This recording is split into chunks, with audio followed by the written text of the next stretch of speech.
Bonjour, guten Morgen, hola, good afternoon. Hello to everybody out there. A little bit of time between posts. I'm actually on holidays, but I would like to come to you today just to catch up, see how you're all going with your sourdoughs. And I see lots of baking out there, so it makes me really happy and very positive. So I would like to today, I'm going to talk to you a little bit about flour because I had a lot of questions of what flour do I use? Is this flour okay? And I thought I would just go a little bit more in depth but simple on what types of flour, especially here in Australia. Okay, so the first thing I want to explain to you a little about is you have here, this is what you'll be probably finding on the shelves at the moment if you find some in the supermarket. You have self-raising flour and plain flour. I would just like to stress self-raising flour is just for cakes and cookies. It actually has a chemical leavening agent inside, so this one, not for bread. So then we have one here. This is the plain flour. This is not very good to start your sourdoughs with if you're using this to start the sourdough in the first 7 to 14 days. However, if you only have access to this to make a bread, it is possible. You just need to take a few tips, like don't do an autolyse and definitely use less water inside your recipe. It is possible. Google online, there's lots of recipes with how to use plain flour in bread. I have a special flour here. These are actually two flours here that I'm very lucky enough to be involved with. The advantage with this flour, this is the Provenance flour, a single origin. It's available in Australia and New Zealand and some parts of Asia. What it is actually a really great way. I'm going to show you a picture. This is the best way to explain it. Here we have the farmer, the miller, the grower, the salesperson, and this is really, and the baker. This is really a way to we're bringing everybody together in this one. So on each flour, you actually see it tells you the origin, where it's from. So it's from North Star, New South Wales. It's grown by Simon Doolan.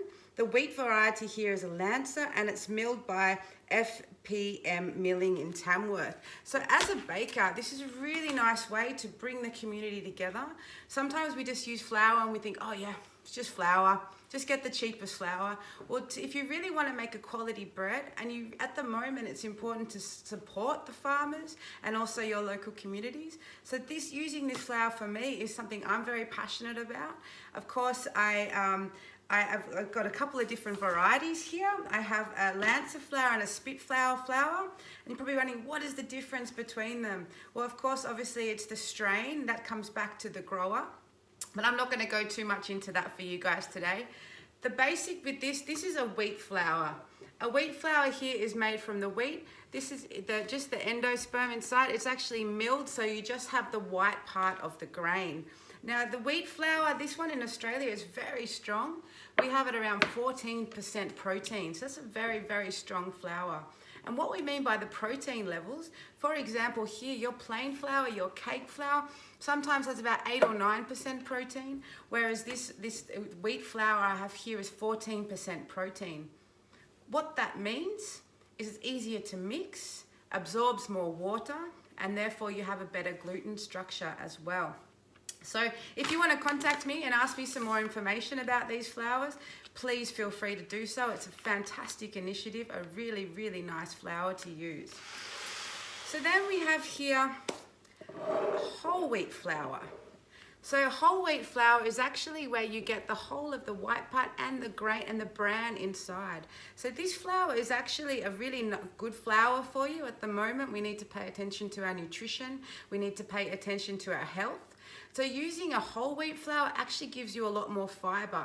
And whole grains, of course, you hear a lot about whole grain this, whole grain that. So now basically I like to use this. Say, for example, I'm making a recipe.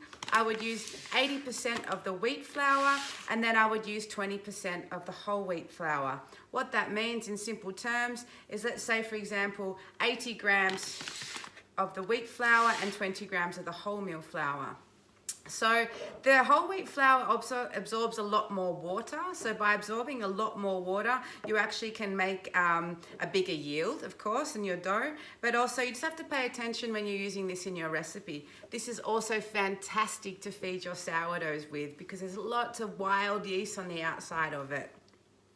The next flour I'm going to talk to you about is rye flour. So rye flour is actually made from rye grains. These are rye grains or rye berries sometimes. Well, it's growing. It actually used to be a weed, funnily enough, but obviously they discovered the health benefits of it.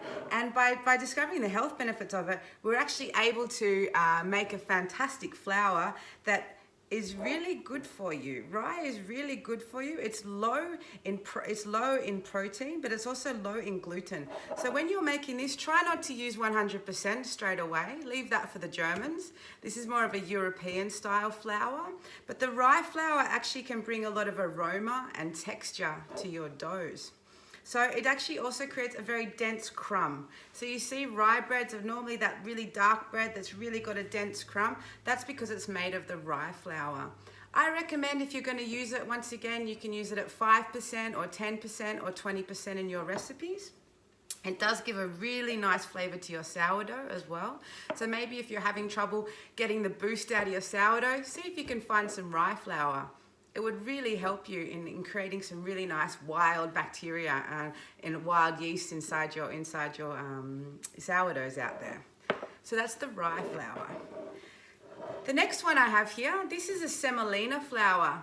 So semolina flour is quite yellow in texture, and semolina flour actually originates normally from Italy. You would normally, when you think semolina flour, think pizza, think pasta. So it's normally milled once for pasta and milled a second time to make a bread flour. Semolina you can use in your recipe up to 100%. It does absorb a lot of water. Semolina flour is also known as durum flour. So maybe if you see, you think, what's semolina? Maybe you know it as durum flour. And it's a hard grain, so it actually can absorb a lot more water.